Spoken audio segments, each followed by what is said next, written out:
Hootie, hootie, hootie, hootie, hoo.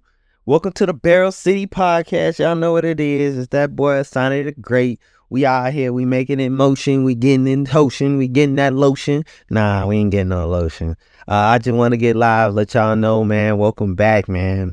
Welcome back, man. We're going to be covering a lot of things tonight.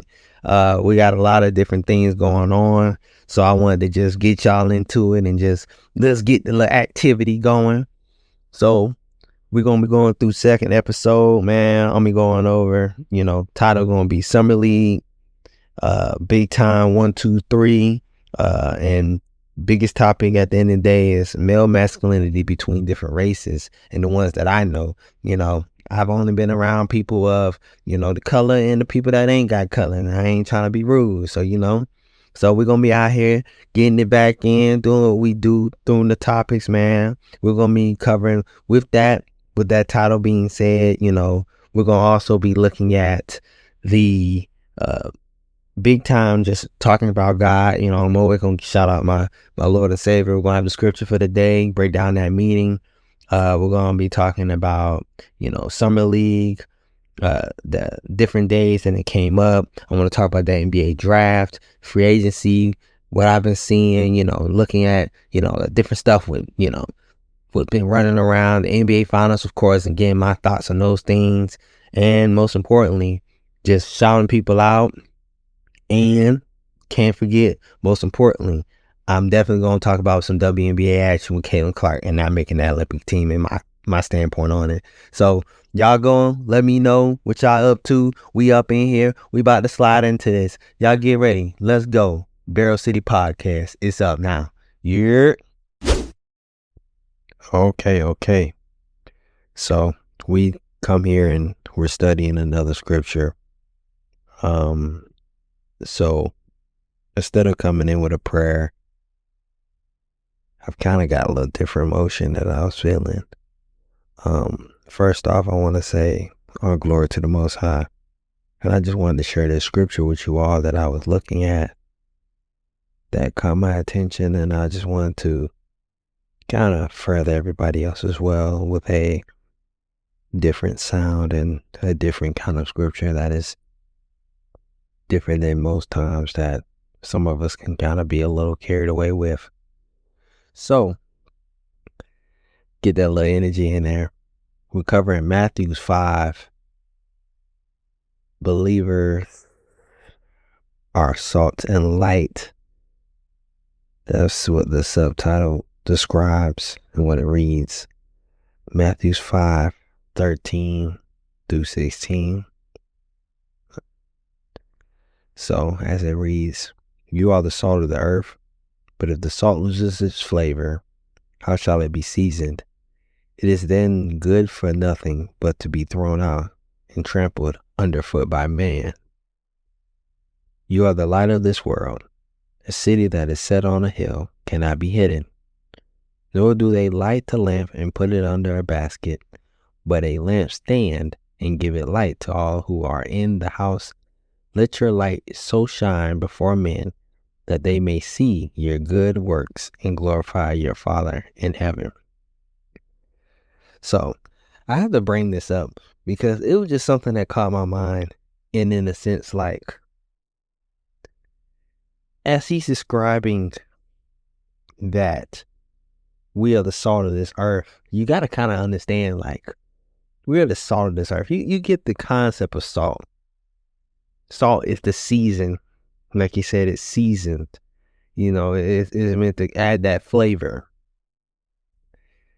And the commonness of salt, and a lot of people don't get, salt comes in rocks and you can find salt in the sea. It's so much acquired. That's the word I was going to use. Acquired taste that most people don't even get the being of how salt is so important. You probably have experienced somebody with bland food, or you've had eaten something where you wanted some table salt to kind of add a little more of a touch to it. So you're getting to this point where God is, Jesus, as these words are read, he's sitting here and he says, you are the salt of the earth, but if the salt loses its flavor, how shall it be seasoned? So it's like, he pretty much asks you, if you the salt, if you got the flow, you got that flavor, you got that fire to you, you know what I'm saying? You spicy, whatever you want to describe yourself. How can you be any of those things and you ain't that? You know what I'm saying? It's like you pretending to be something you ain't. You ain't that, my guy. You not that. So you're getting into this point where you're looking at this different scope. This different plan that maybe, you're trying to be or you are, but you're not operating in that nature. How can you operate in something that you're not even connected to, But it has been good for nothing but to be thrown out and trampled underfoot. So it's like we breaking that down in the sense like if you ain't what you are, it ain't no point for you to even be moving like you moving if you're not even standing on that kind of business. So it's like, how can we really like see people be so arrogant or you're saying you're perfect and you're not living in no form of, the laws of God. So it's so many different ways. We're sitting here looking at this information and you're just never going to ever acquire that kind of observation or you're not working in your power. And if you're not working in your power, what's your purpose? So even as he goes down and he just pretty much questions that purpose and just pretty much says, hey, if you ain't doing that, it's pretty much dead. Like it's over with. He goes down to 14 all the way down to 16 and says, you're light of the world. You are the light of the world. A city that is set on a hill cannot be hidden, nor do they light a lamp and put it under a basket, but on a lampstand, and it gives light to all who are in the house. So you look at that. You look at that right there. So you're in this light. You are who you are. You can't hide who you are. And that speaks to me. It speaks to me deeply because you are who you are. Regardless of what anybody says to you, you are who you are. I've tried to hide my light. I carry myself a certain way. I try to stay out of the way. I try to be, the best version of just being a good brother or the brother to sister, brother to anybody that I can be in any way I can. And sometimes it's just struggling, like I've done a lot of different things to where, I'm going to hustle. I'm going to get my way. I'm going to get that, get it going. I'm going to try to manage myself as the best example by my character. But also, even attaching that, it's just God saying, bro, I made you who you are. No matter how you try to, change what you look like or, redirect the image itself, you're still who you are. No matter how much you try to think you're dimming your light, because a lot of us think we're dimming our lights. A lot of us thinking that we can hide, the representation of what we are supposed to be for God.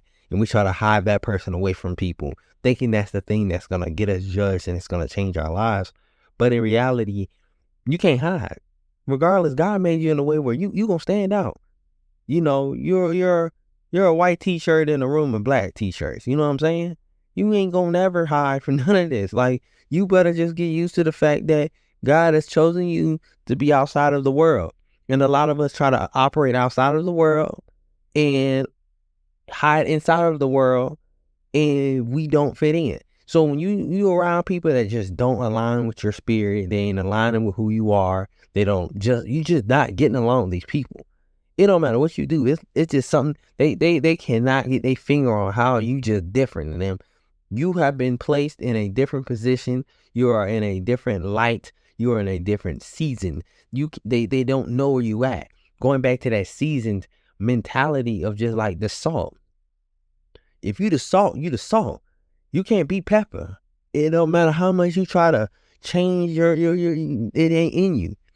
And that's where for a lot of us, You got to choose that light and know what your light is. You know who you are, and you got to live that season, bro. Through whatever people try to throw at you, they're just, as I've learned to just accept, these are resources around you. God gave you a lot of resources. And a lot of resources can be resources to where it gets you closer to the devil. And there's a lot of resources that get you closer to God.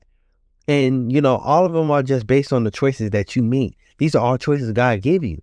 And at the end of the day, you get that free will to make the decision if you're going to sit here and choose a way in which it's not going to allow you to micro or expand. That's where I want to use expand your vision, expand what you look like.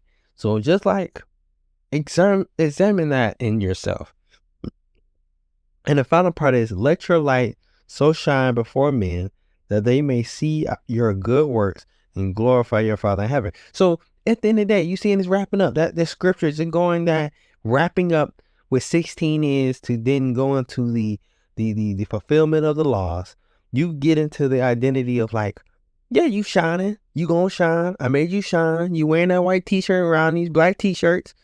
Everybody gonna see you, and regardless of the fact of that, you are gonna be the representation of me.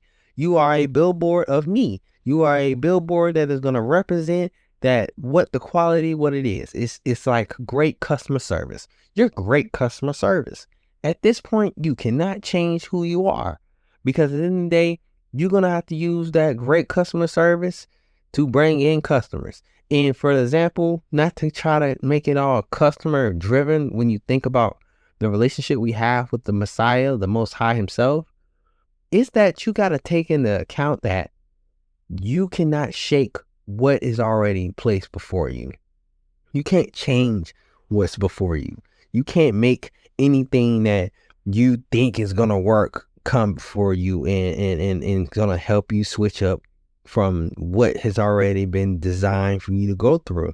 And I think that's just something that we have to also contribute to the fact of our overall development from away from, the people we're raised by, but also by the fact of what we do with our relationship with not just ourselves, but the relationship we have with, other people, and even in the relationships we have with people that may not embrace their gifts and will not show you how to embrace yours. So you got to take on that journey individually.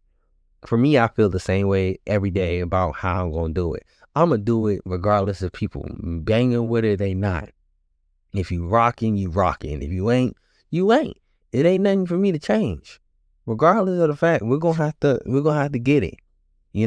I don't want to ever feel like I'm doing something for the means of somebody else that's not going to help me enrich my Father's name. And with that light, you want to continue to highlight those things. You want to continue to be the season that God can, put across that fish, put across that chicken. You know what I'm saying? You want to be the season that can then enrich other people's lives. And that's even to the sense of where you put that light on people, just how you look at that scripture, how you put that light that's already on yourself. And you can sometimes take a person out that black t-shirt and you get them a little, a little lighter black, put a little gray on them. It ain't going to take forever, you know what I'm saying? Like, on the fact when you look at what the Messiah is going to do with them, you see a testimony that you have experienced, and then you take a situation where their life has been now enriched by the works that you are putting around them. You can't change that, bruh. Like, I'm trying to tell people, like, when we think about that man, like, you ain't gonna ever shake what that plan is. I'm sorry. It's just, you're not gonna change that plan. It takes so many different steps to what you can do to contribute to that.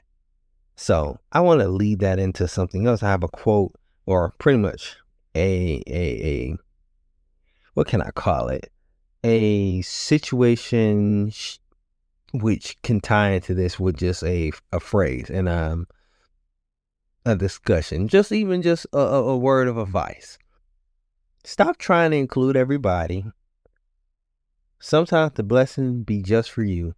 And let's be just transparent, going into that transition away from the fact that we're looking at the scripture and then we're going into now the the latter part of now a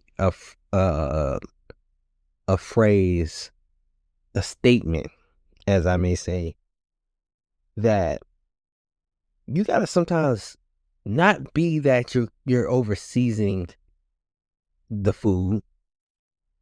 I'm gonna keep that analogy. It's just maybe the fact that you have seasoning for your food and you give everybody the seasoning to your food and you eating bland food.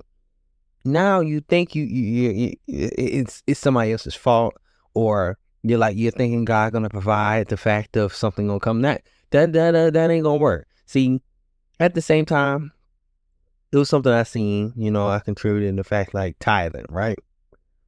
Tithing in the Bible goes in many different ways. Same way as anything in life.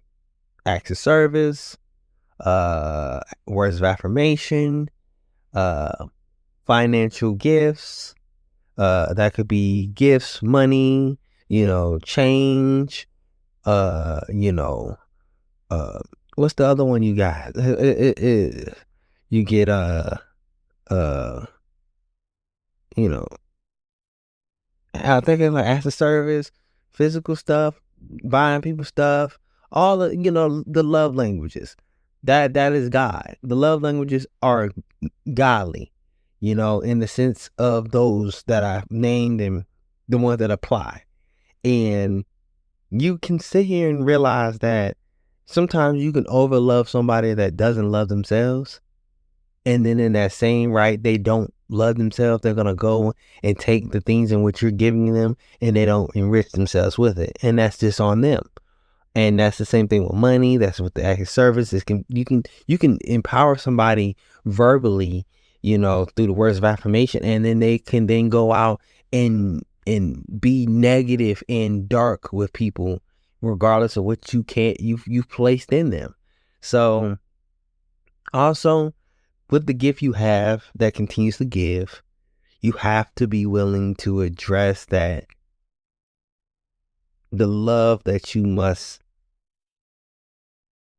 give, you have to also be understanding of the choice that these people make. And that's something I had to understand.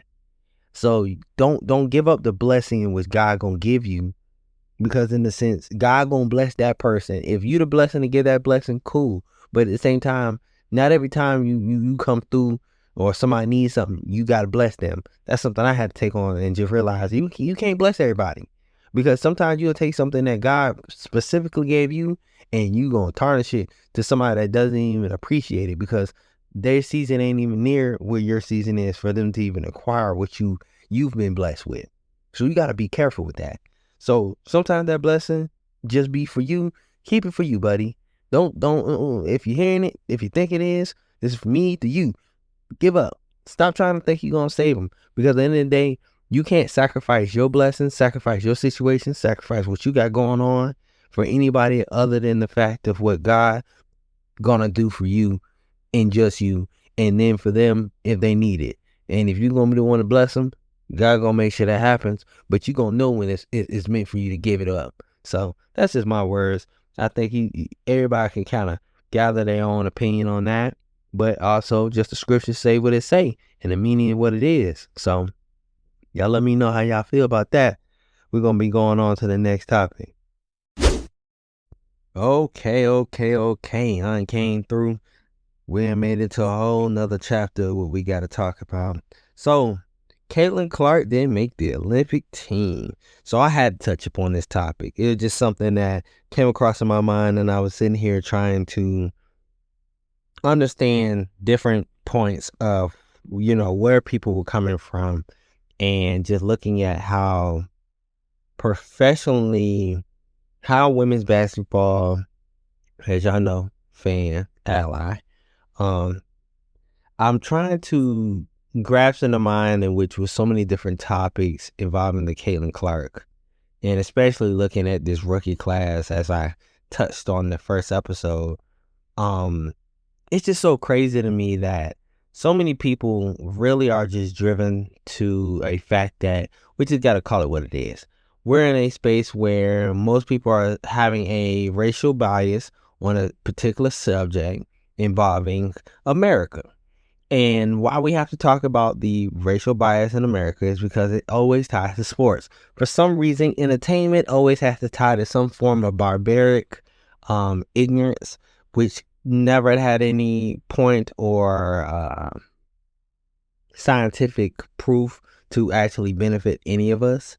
But that's why I have to touch on the point of just looking at Caitlin Clark now making the Olympic team. And for me personally, how I'm looking at it, I'm like, what can we really say about this Olympic team that does not have Caitlin Clark on it? And what can we really feel like is going to benefit other than the fact of viewership for the Olympics? I personally don't even think it matters that she's making this team on viewership on the Olympics. If you're not here to support America, cool, that's fine. You're not here to support women, that's fine too. But for me as a person that understands the legitimacy of this sport and understand what we really are actually talking about, I think it's even more disrespectful that the fact of the matter is it's all about marketing and how the WNBA can actually distribute these limited edition Team USA jerseys. But I also say it comes down to the fact of we're looking at a stardom of a woman who just getting in the league is not based on just skill. It's not. It isn't about skill, no more than the fact that her other peers, before Cameron Brink went down and, the other rookies who struggling to get on the floor to actually distribute their talent, she's had more recent games, had more games, WNBA did look at the idea of marketing to get more money. But when it came down to the fact that most people felt like the marketing of Caitlin Clark in the WNBA and Team USA was all in together, they had it completely wrong because of two different entities, in which it kind of confuses me. And the reason why I have to even touch on the subject, on the fact of Team USA not having Kyrie Irving. And I'm not trying to tie it all together. It's all about Caitlin Clark. But it's just that same factor where we as American people and the people that love to ingest certain sports, people don't want to pay attention to the fact that this is a situation that ended up being the fact that you couldn't get anybody off the roster. That roster was packed. That's a dream roster. You're looking at people who have, the oldest person on there, Diana Taurasi. Like, you got to understand, like, certain people on that list that you just can't move. Like, you could probably think you're going to move this person if you didn't release the list. But to snub anybody on that list was completely, it was out of the question, especially when looking at the fandom. You're looking at Angel Reese, you're looking at all these different people that played on these teams, that could have played on these teams. I'm like, listen, I think their time is coming. Just like, Devin Booker had his time before he get on Team USA. Steph played more FIBA ball than he's ever played in the Olympic team. Steph went out the championships. He got 4 rings and he ain't got no gold medals. And the fact of him being an Olympic champion other than FIBA, so we're looking at these different elements of the brother company in the NBA, and we're so easily like ingested by the stat managing and let's go and put out so much of this and we want some more of this and we grab some of this Steph Curry money and we can grab this and we can make this happen. When reality, like when we're looking at the point of why she's here, it's not about the stardom that needs to get people to watch the games. Not for Team USA. You want to support America as an American, that's up to you. People in water polo, they got to get their support. So, you got to do the other stuff and handle those different emotions and, maintain your own different things. You got to look at so many different variables and like how you maintain and just how you look at this like measure of how Caitlin Clark is just like viewed. It took me a moment just to think about the opportunity you have and just like how that season is coming. You have to have your own season. You have to have your own ability to naturally in and identify that there's a season for everybody that's going to be coming up in this league. And I think most people just have to take that into consideration, especially looking at, the WNBA and then looking at Team USA basketball. I don't think it's completely no snub. I just think people want to snub the people that already play in the league because they feel like the people that play in the league, should have got this kind of exposure. Like Kelsey Plum, for example, off of that. Kelsey Plum's a very good basketball player. When it comes to her talking about WNBA, she almost sounds irrational. Why Kelsey Plum sound like that? It's because Kelsey Plum is very masculine. She is. In an era where a lot of men who are masculine, who aren't masculine, it can be a challenge. For them, it comes a situation where it's not about her talking about the sport, or she feels like it's something that she can, she's able to negotiate around. She's very stern. She's very direct. They don't want that, in a sense. Like Caitlin Clark is very stern. She's very direct, but they see her as an American sweetheart. They see her as, farmer's daughter. They see her this is very, not say petite, but a small frame woman who plays basketball and is, can look like your daughter. Kelsey Plum has a mentality where she's, she is like a lot of people's daughter, but she's the daughter that they didn't want to raise, or the daughter they didn't know what to do, and it's the product of their environment. So I think it's just to even look at these two in a comparison of just both guards, but also in their impact.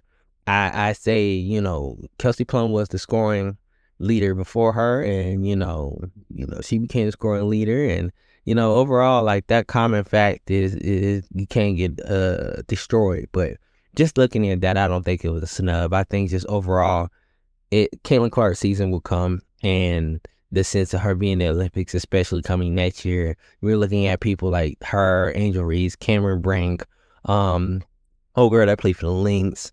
We're looking at the availability that there will be a rookie that will be coming in that class that will probably be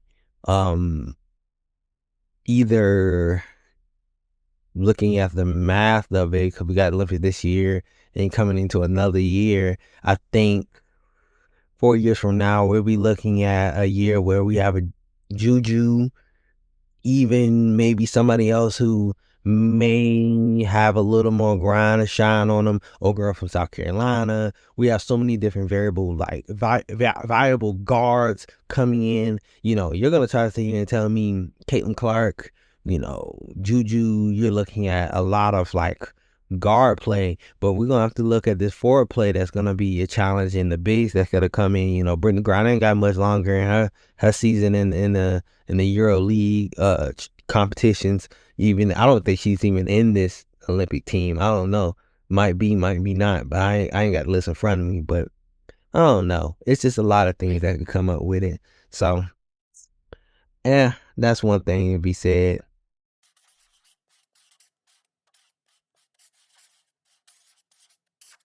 Let's get it. Let's get it. Let's get it. Let's get it. You know what it is. You know what it is, man. You're looking for exposure. You want a shout out. That's going from your music, anything, your page, mostly businesses, things that you got going on. Look no further here, man. Barrel City Podcast. We got deals, big things about anything coming to advertisement. We advertise your show on the pod. Advertise anything you got going on. Hit me up. Our page today on Barrel City Podcast on IG and TikTok.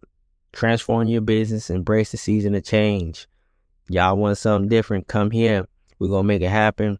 If you're looking for particular people, you want to put people on, you want to have somebody in front of the camera, you want to have opportunity, hit us up. You know what it is. Barrel City Podcast. You know what it is. Let's go.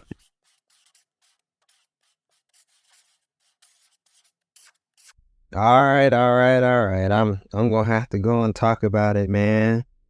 So, NBA Finals, man. So I sat there, watched my boy Kyrie.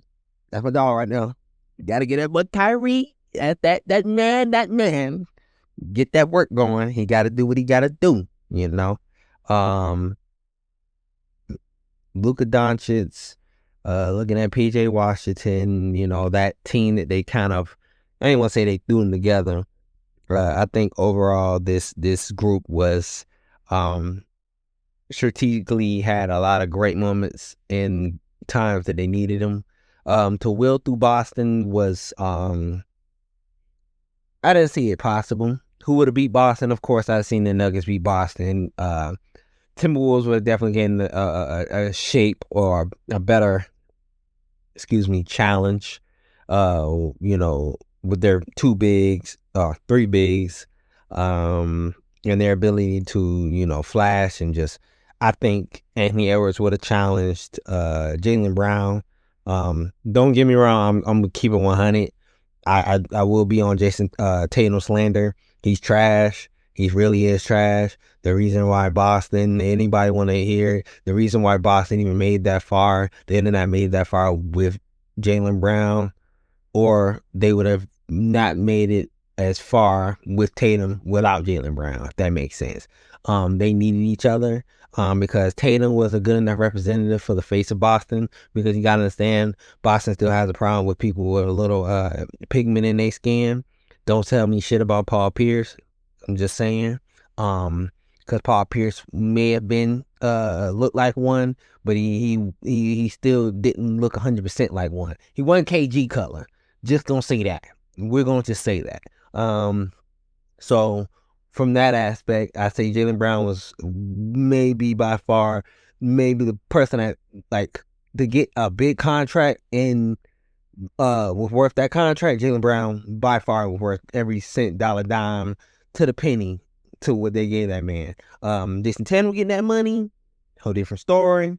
That ain't all corresponding to the finals, but we're just gonna say what it is. They dumb.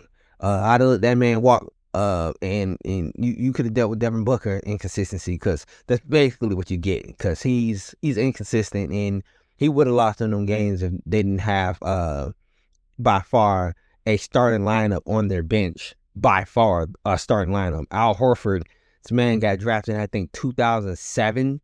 Like 2007, this man been hooping. 2007.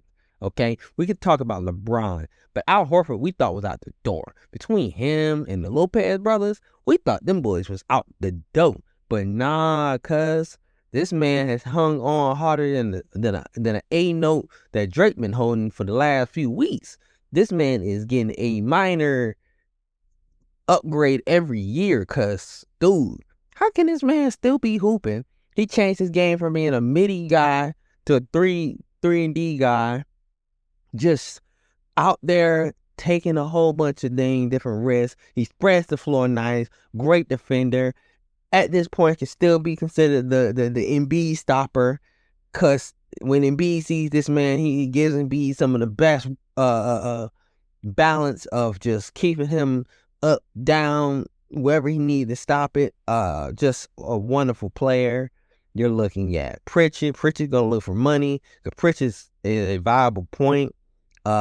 He will be starting for somebody's team in the next year, or will be an option that will be a second, or can be a 6-man. He has a lot of potential. That is a man that they have acquired, who he feeds that Irish blood that them Celtics got. You know what I'm saying? I ain't gonna go too deep into that, but just looking at how the game was handled and how they played. One, Tim Hardaway had a bad series, really bad series. But at the end of the day, that led to a situation where he ended up having to, he got sent to the D, buddy. They sent him to the Detroit basketball. I was like, man, he played that bad, and I got responses. Hell yeah! So yeah, my boy Tim going to have to he free my dog Tim Hardaway, man. Free my dog, boy, cause I don't know why they had to send him to Detroit after that, but they got Klay Thompson, so has a better third option. Um, so yeah, I definitely been more considerate in the sense of just seeing how that lineup was going against Boston. They were way more stacked and way more ready for a war with anybody other than them. They had a really good series when they needed a great series, and I think that led to them actually getting the wins that they needed to propel them into the fact of actually competing against that particular team and actually just being a strong source of, you know, just beating somebody down, just dogging somebody. There's nothing you can really change from the fact of they are just a better team, just a way better team. Did they have an easy route? Yes. Was it, in my opinion, calculated as an easy route? Absolutely. I ain't nobody can tell me otherwise based on the Boston. Boston won the championship. They paid for a good championship because the Lakers got a championship that was, had a stipulation where most people like the Mickey Mouse ring and all those little ha ha he he's. People that don't play basketball for a living or have ever experienced being in a crowd of people to them where it's not a crowd of people and playing basketball, and the sound control, the mental anguish you gotta have. Think about the art in which Kobe loved the open gym planning there. Mike too, that nobody being there, but something that fed them that ambition in them is when you hear that noise, that consistent rattle of chatter, that consistent. Like, some of you people got ADHD, y'all got all kind of different stuff wrong with y'all. Y'all ain't got enough focus to have thousands of people yelling obscene things to you, talking to you crazy.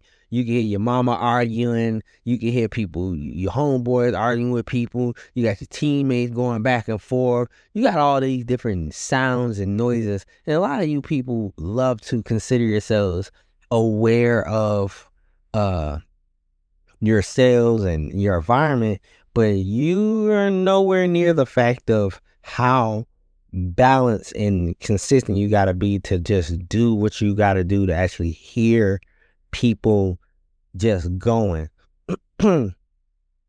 So when we look at Boston, and how LA got their ring, I knew Boston was going to get a ring. Jerry West passing away, unfortunate, but at the same time, Russell passed. Here come, LeBron, and all these different things, and then retiring the jersey, and all these different things going on. The number, my fault for Bill Russell. So, I know Jerry about to give him a whole lot of things. I ain't know Jerry's so damn old. I'm like, shit. When Jerry playing with Kareem and them and shit, I'm like, shit. Fuck, I was thinking Kareem was gonna pass it for him. Not trying to speak, no, definitely on the man.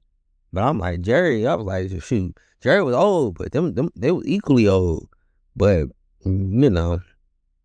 time passed, things go on. So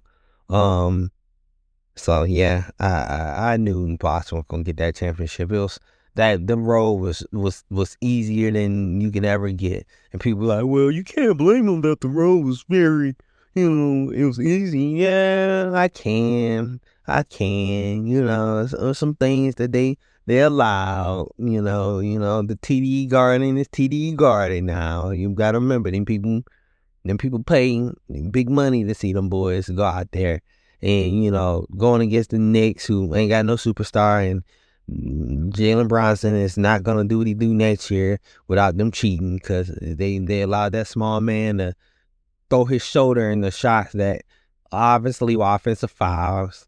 Looking at Orlando, who's growing, who thought they were going to get Clay. I'm going to speak on that a little bit, but that unfortunately, fell through for them, and you're looking at Miami, who came into that injured, falling from injury and deteriorating, and, Cleveland trying to get over that hump.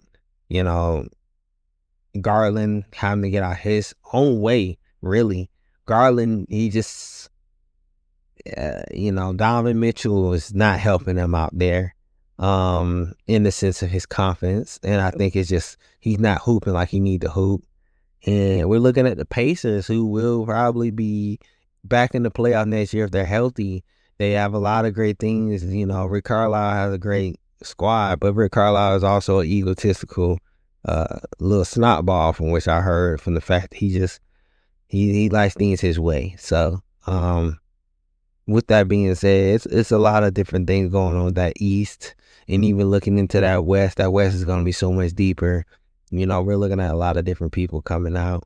So, with that being said, that's my thought on the finals. But now I'm going to deviate into the fact of, after like that finals, looking at how I felt about NBA draft and how I felt about free agency. And I'm kind of going to go to the thing is, like, the things that kind of pop out to me and what I want to kind of describe.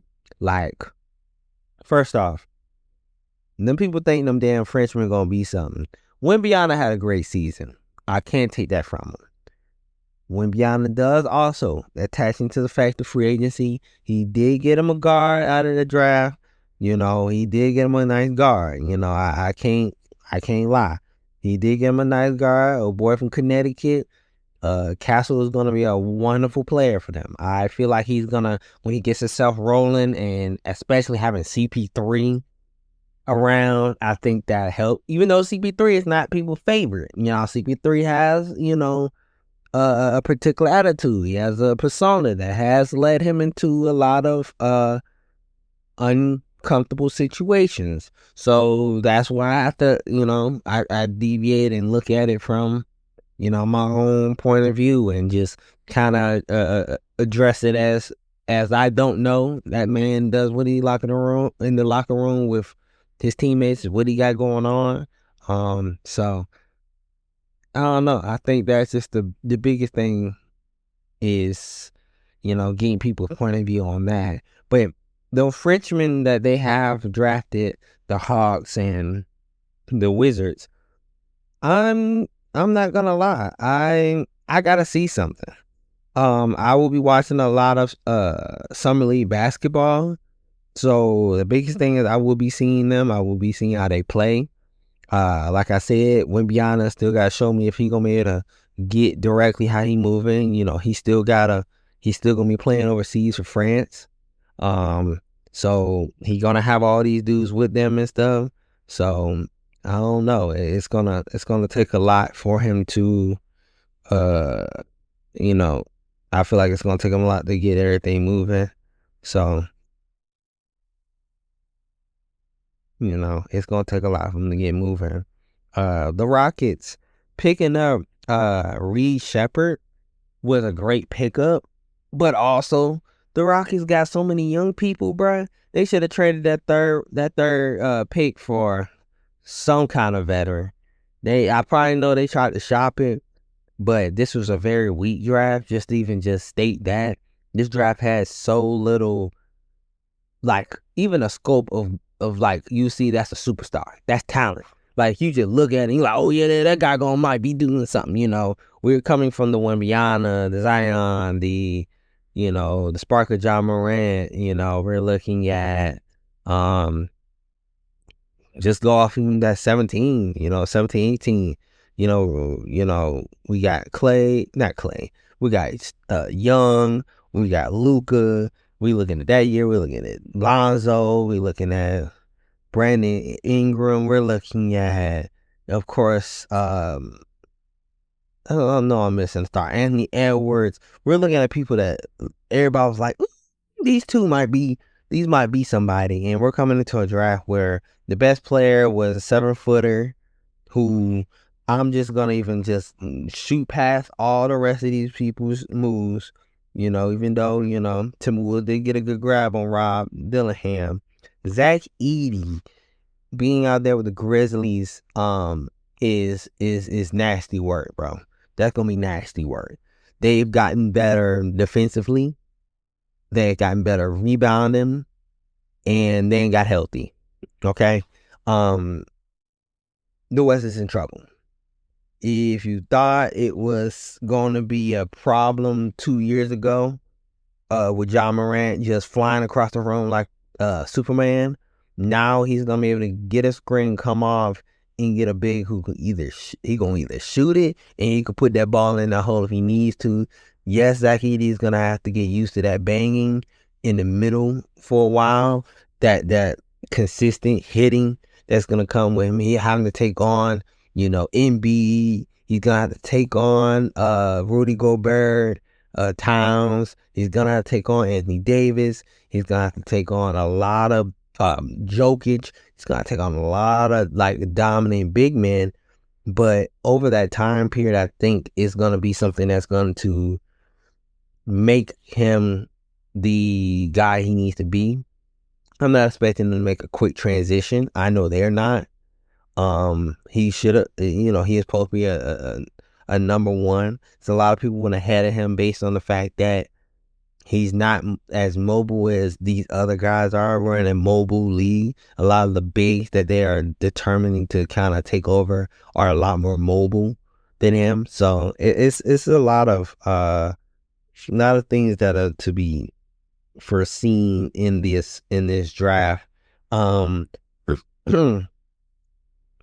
From out of that, gotta talk about, I'm a Miami Heat fan. I gotta talk about, we got the center out of Indiana. And I'm excited to see what he does. Especially looking at the fact of G League. I just looked at him out in the Salt Lake, and I've been watching Summer League basketball. I think I will be speaking on day 1, 2, 3 of Summer League up to this recording. So just looking at his style and how he hoop, I liked how he hoop. I like how he move. He will probably a big that we will develop to a certain level. Especially since we got Thomas Bryant. It's not like he's gonna have to get going and roll now. Right now we still got a lot of options in the sense of still trying to look for that other star, and we're still got so many things going on free agency. So you never know. Most of these picks, I'm not gonna lie. Some of these people, I'm like, maybe we're gonna see what's going on. Especially Lakers getting that older guy from Tennessee. 23 is definitely a hard thing to kind of push on your fan base because a lot of those guys, realistically, just don't have the go that we really are looking for. It's just too much time in one place, and overall you start seeing deficiencies in a person's game. So I pretty much have, I'm not gonna say I wrote him off, but he's gonna have to turn around quick. They're gonna be looking for a quick turnaround, especially him going to the first.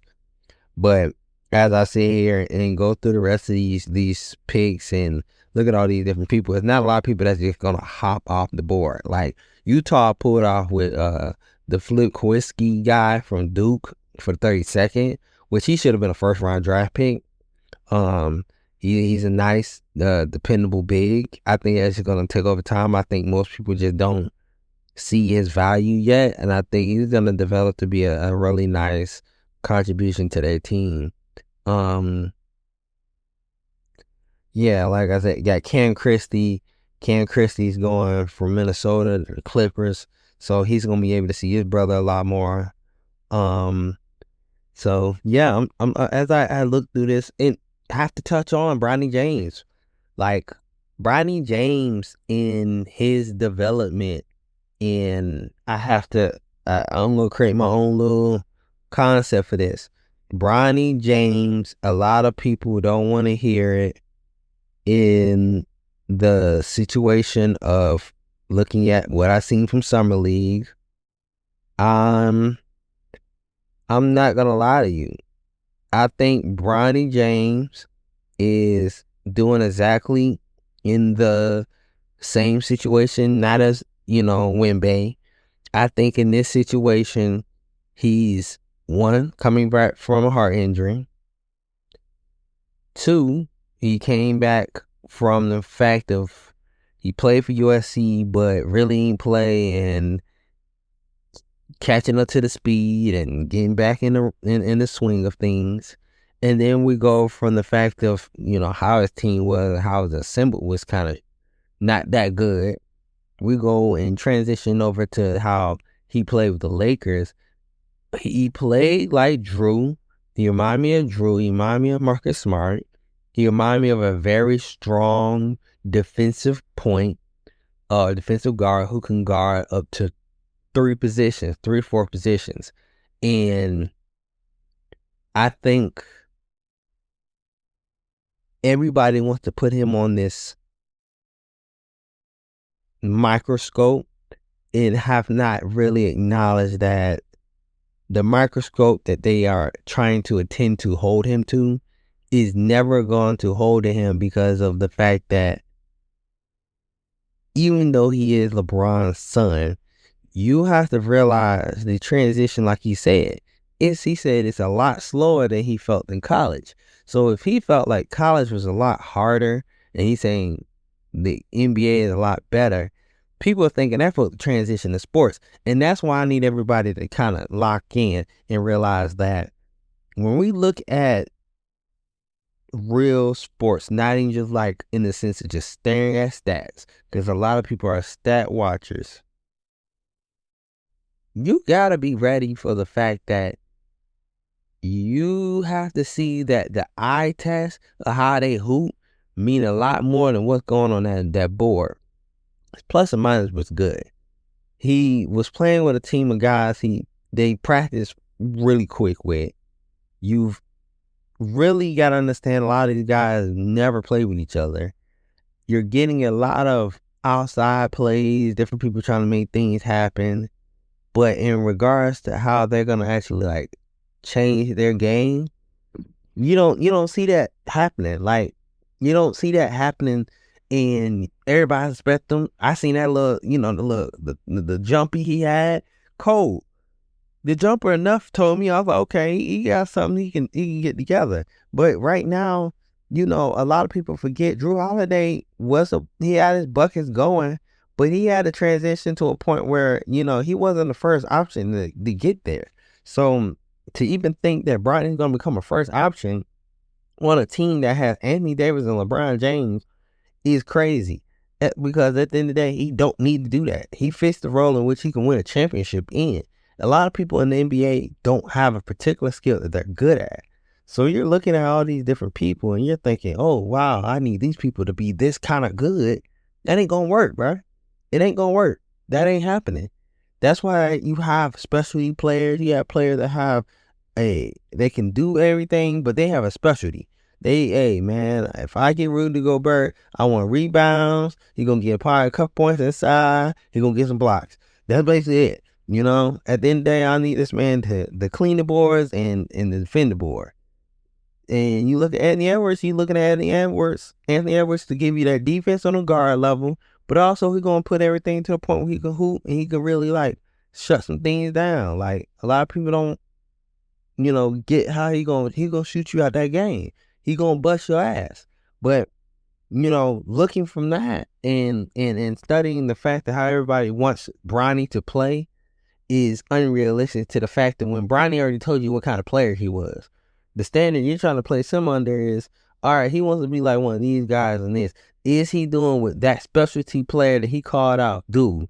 And that's all. In the sense, when I looked at his stats when he played, did everything else, it reminded me of, this reminded me of early Marcus Smart. Marcus Smart was getting a little more points, but Marcus Smart also wasn't, he was getting the defense and everything, but he was being fine-tuned to his strength. He kind of was still used to being that guy that was still getting the buckets, and it took him longer. I think it's going to take Bronny a lot easier to get over that hump. So, I don't know. I think that's the biggest thing for me. But then, looking at free agency, like I brought up recently, we're looking at, Klay Thompson, making that move. And, you also look at the fact that, Paul going to the Spurs, Then you realize the Warriors that the signing trade for Buddy, Miles Bridges re-signing, Martin sitting here. He took him a 4-year deal out there in Philly. Philly trying to build him a team. Mitchell decided to take him another 3 years. Halliburton decided to go to the Thunder. George went to the Sixers.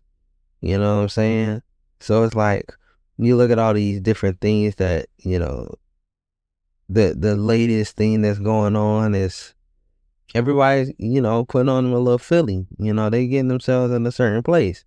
OG Anunoby resigned, and he's back out there for the Knicks.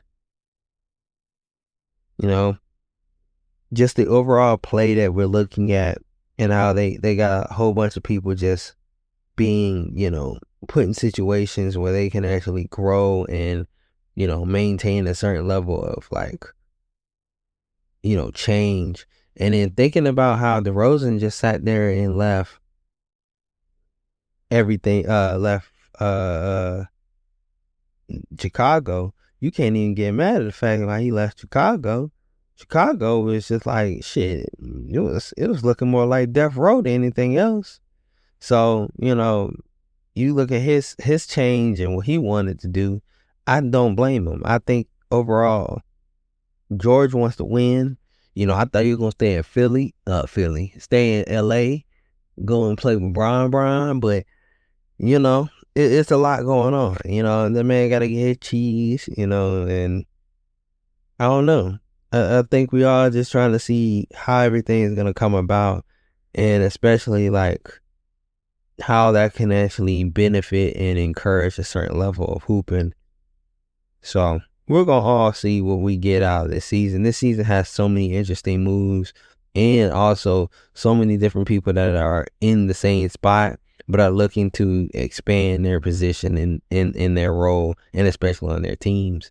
So I'm quite excited to see what's going to happen. But then going back to the fact of the people that did go undrafted and people hooping, the people that I'm looking forward to seeing, Cleveland with DJ Burns. I'm really happy to see him get out there, get his opportunity. Had a couple other guys that I'm kind of I don't want to say fanning over, but I'm kind of interested to see them hoop for real. Oh, I want to see Armando Barca from Tar Heels. Rest of you guys, it's gonna be some hoopers like Boogie Ellis going out to Sacramento. I seen him hoop a little bit. He was doing a little something out there. There's a couple people I want to see just get active. Overall, just give me what I'm looking for. Just a big time, just crazy good plays and just being really good participation to just helping the team. And I think those are the people I'm looking to see if they can make an impact for most people. And that's why I said even looking at the stacks that have been put out, I think a lot of people are just not seeing that some of this young talent is hooping, but some of these people I'm seeing that have been picked up and have been moved around on the undrafted list. They try to make their way, but then also you got those people that have been waiting for some years. So it's just been a very interesting off season. A lot of great moves, but more importantly, it's just a lot of different people got their hands in this pot. So this is gonna be great competition. So I don't know. Y'all let me know what y'all thinking. Looking at that and just the craft of it all is quite interesting to me. So yeah, we're gonna see what we got. As we slide into this next topic, people, we are looking at this in a different light. So one of my final topics I wanted to lead off with is male masculinity between different races. I know June was the month of mental awareness, mental health awareness, excuse me. So I wanted to touch upon this and just kind of get into just the observations that I've seen, and just ask this question of how people truly have seen male mental health and how many challenges that it has brought up in people's lives. A lot of people I've experienced, especially being a Black male myself, mental health, and especially how we handle ourselves with just other people and how we see ourselves in representation. you know we are big on the pause no homo. As you know, we have increased into no diddy. A lot of people have maybe heard somebody of that same origin talking about no diddy and in these different things that they may have encountered. um I think just thinking about the overall relationship that we have, you know, with our sexuality, going back in the history of sexuality with Black men, and even looking at the things in which, um, with our mental health as well as our spiritual health, has always deviated in different things in which in the past had many different forms and opportunities where it may have been things that we have encountered that was me not as heterosexual as what most people have now become. Not as it's not the normal no more. If we're in a different light, and especially looking at how that mental health and masculinity plays a part in it, we start to look at how the demonizing of us as a people have been affected with just so many different athletes and um, you know physical sports, and looking at it from not a mental level or a spiritual level, because nobody really looks at the Black man masculinity, not in the sense that it's not physical, but truly not as much in a way of what we would consider spiritually or mentally strong. Um, so with that being grown and us looking at those different keys of where our life has changed, I just have to breast that question into, are you a man? Are you a woman who's around a man and understand the true identity of masculinity? So I've also, with that question being posed, heard somebody's response like Charleston White. The men of the past have been deeply affected by the things in which they don't get the same outcomes or see the same embracement as they would have in the past, especially looking at, you know, granddaddy, great granddaddy, the men who were, considered the providers, the men who were, stand up citizens, the men who were pillars, and, transitioning from when they're passing into, grandma being the head matriarch in some of these situations, or even if you do have your grandfather, the situations where you get that hush kind of situation where you're not getting into true masculinity. The reason why I say that in true masculinity is only deviated by the sense that I base it off of the Bible, and in that the spiritual, connection that I have with just my human self, the flesh, and understanding my spirit, I also understand the factors in which my masculinity will be challenged by uh not just what I know, but by the things in which I've seen and the people I've come across, and more likely have had to continuously fight to show who I am on a daily basis. That identity of masculinity has always been attacked and has always been some form of driven at anguish, or something I had to prove, because even when I attack things from a mental standpoint, or a space where I feel like I just am so connected with God and I'm out with other people, it kind of goes into the same thing of just, I sometimes feel like I'm just never gonna capture the identity of what people really want from me.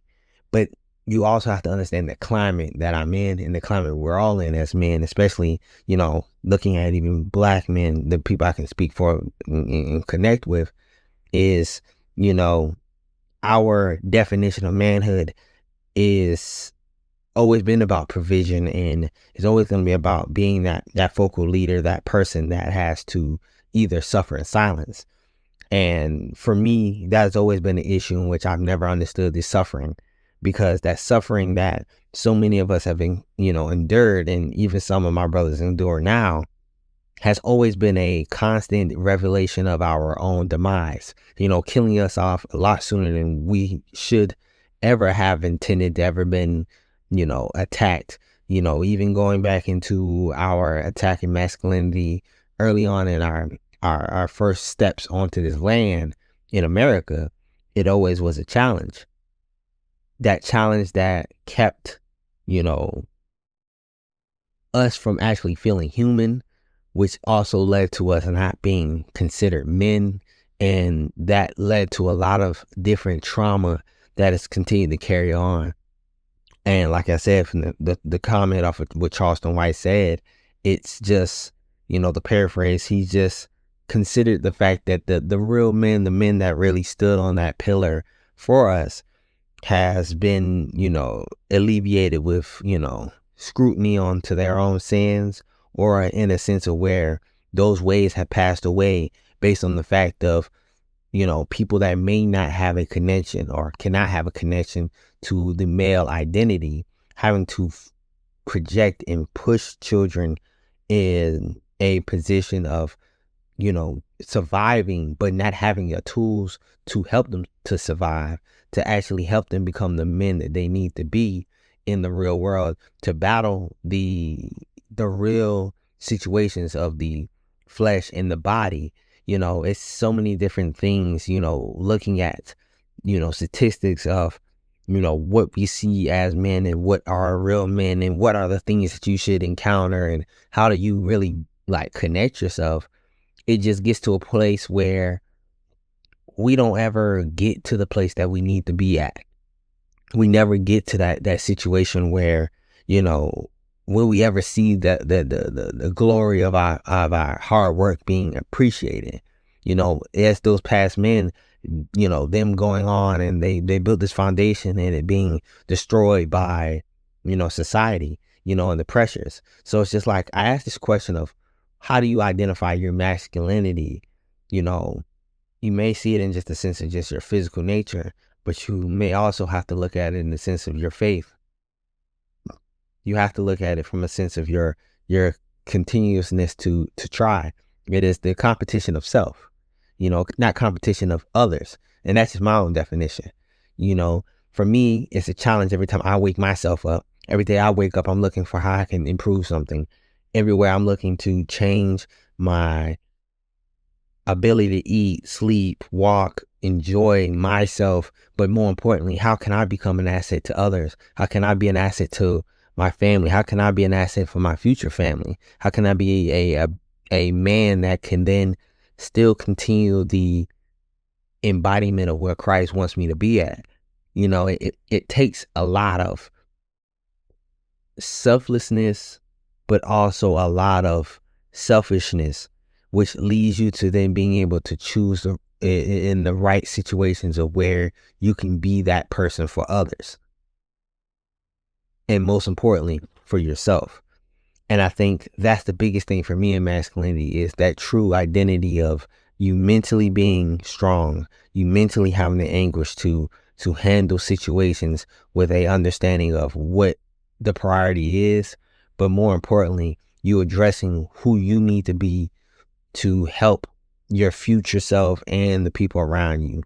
So just that mental, continuous attack that I look at from just a level of our faith and our level of just knowing who we are. It just takes a little more to actually just consider yourself and acknowledging that. And from that definition, I hope others compare to it and they may have their own definition. But I feel like it's all based on, to generally just go back to even the word, is just for us to all be a loving and continuous nature, for all of us to grow and see things and observe and to learn and to love and to, ingest and to create the best examples of what we were intended to do in the beginning. looking at Adam and Eve, looking at Adam's production and what God considered in the works of him learning the garden, to him learning the fruits, to him naming the animals, to the point at which he walked and talked, because this man was built to be a man but was in the mind of a child. And I think a lot of us are still in the minds of children, even though that we are physically men, based on the fact that the tools that we have not been, acclimated with and been given early on when we needed them has never been provided. So some of us have to learn these tools over time, but then some of us never equipped or acquire these tools to equip them to get to a place where we can actually grow as a society of strong men.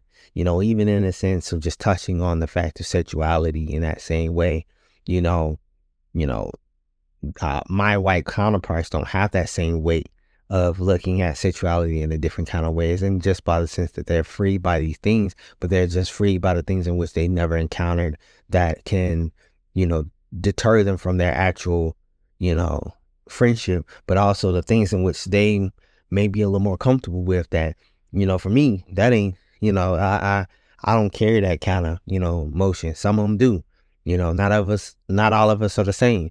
Not all of us sitting in the same room.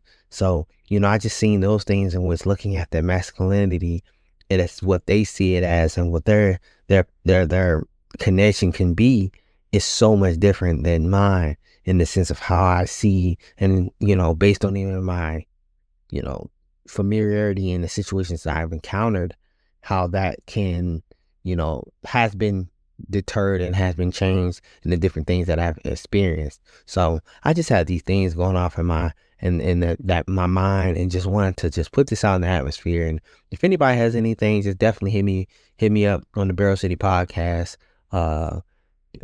TikTok or Instagram. And even if you have anything that you even feel like it's just a little more personal, you would love to give your own input, definitely go on those social sites as well. Barrel City Podcast, TikTok or Instagram, and you feed us and we can feed you, and just get that understanding as a people, and also as a thing of just the understanding of what your masculinity is, and tell me what you feel about those things, and just give me your own input, even if you feel like it's a time where you want to give me your input, and we can talk about it live in person, and we can get anything going, and we can add to these topics to better communicate to one another, man to man. So, as I gotta say, this was a pleasure, a wonderful time to be, living. And I want to appreciate you for listening. Everybody who's coming through to listen. And I appreciate the feedback from those who's heard my episode. Many more to come. This is just the Barrel City Podcast, fellas, presented by Bibbidi Boo Productions. It ain't no other way. We're going to be live and kicking, forever in it, pushing and moving. Gotta get it. You know what I'm saying? So I appreciate you. I love y'all. We got to get it in here. Hopefully here for y'all soon. I got something for y'all. And we say this with love and understanding, with peace and love. Keep God in your heart. Never change. Keep not in a situation where you're going to fold. And think about the situations that you thinking about crashing out. Slide out of that. We ain't into that. But I do also say, this is the Barrel City. So if you're from here, you know what's going on. Live it, love it, always. Peace.